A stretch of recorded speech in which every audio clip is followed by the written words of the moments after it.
Okay, Wolfpack, happy Thursday. We got our little conditioning session. I decided to add a little bit of bench press and some burpees to add a little bit of variability, so we weren't doing the machines the entire time. I anticipate this being actually pretty intense. You're definitely going to have a sweet pump going into the bike in the row section at the end. But I just wanted to continue to get some pressing volume. I know personally for myself, anytime we work in bench, whether it's strength work or it's in lighter endurance fashion, right? A lot of my other CrossFit movements start to feel really, really good.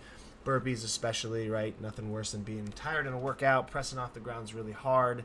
And I feel like adding in a little bit of bench here and there definitely improves that. Also, I don't know if everybody else has felt the same way, but I think bench press is a really good way to improve handstand push-ups. So maybe you've seen some benefit from that. But this is a partner WOD. It's 30 minutes. You have a 15-minute working window for bench press and burpees, and then a 15-minute working window for bike and row. Okay, you're going to alternate full rounds for the first 15 minutes. So you are going to do all 10 bench press and then all 10 bar facing burpees.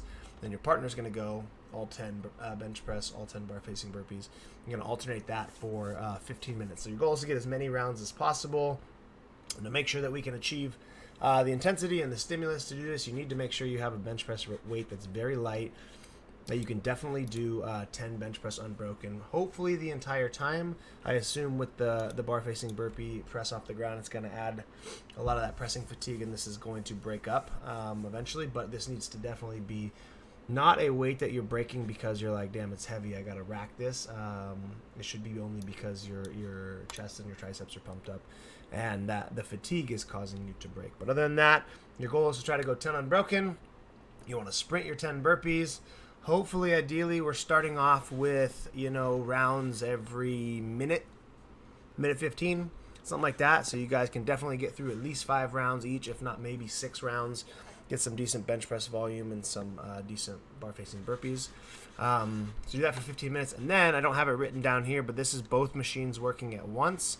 So you got a 15-minute AMRAP, max calories on the bike and max calories on the row, and both of you guys are working at the same time, and you're just going to switch on the machines however you need and you see fit for you and your partner, okay? I think the best way to approach any time you're doing max cal bike and row at the same time is you should, one, put your efforts into the assault bike because you can get more calories on the assault bike than the rower. Yes, I know that sounds backwards, but it's actually true.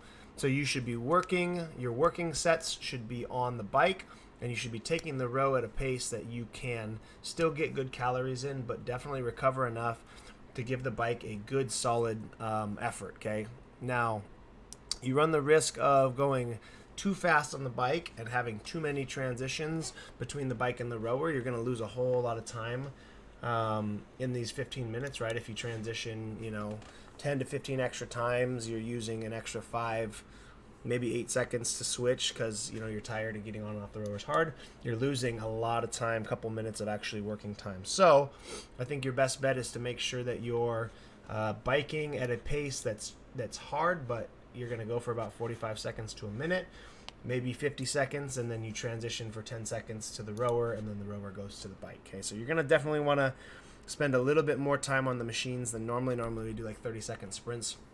So we're going to have to dial the pace back a little bit, but I still think that you got to put your intentions into the bike because I know if you're biking at a pretty fast rate, in 45 seconds to a minute, you're going to get 15 or so calories, and rowing, you got to row pretty fast to get 15, in a minute. But that's how I would do it. You could definitely flip-flop it. You could put your effort into the rower and row really hard and use the bike as your recovery. However, I still think that rowing at a slower pace is going to yield you more calories than biking at a slow pace, right? Once that bike gets to a very low, slow RPM, the calories literally don't move. And I think we can row in nice and slow, we can get a good pull, right? And we're still going to yield more calories in our rest period than if you were resting on the bike. So I would prefer putting the effort into the bike and then using the rower as the recovery because you're going to get more calories overall that way. But it's the beauty of Thursday. You get to choose how you and your partner want to do it. So have some fun with it. So it is 15 minutes.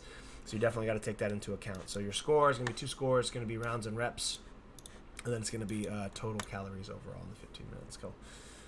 So that'd be the Wolfman's recommendations. I'm excited to see how you guys break it up and what you choose to do. We'll just make sure we follow the guidelines for this first part. That way we're getting through tons of rounds and reps. We're getting through them fast in the beginning, and our partners aren't having to wait a ton of time before you get back to it. Okay, other than that, have a great Thursday. Little movement work, and then we will see you in the gym later.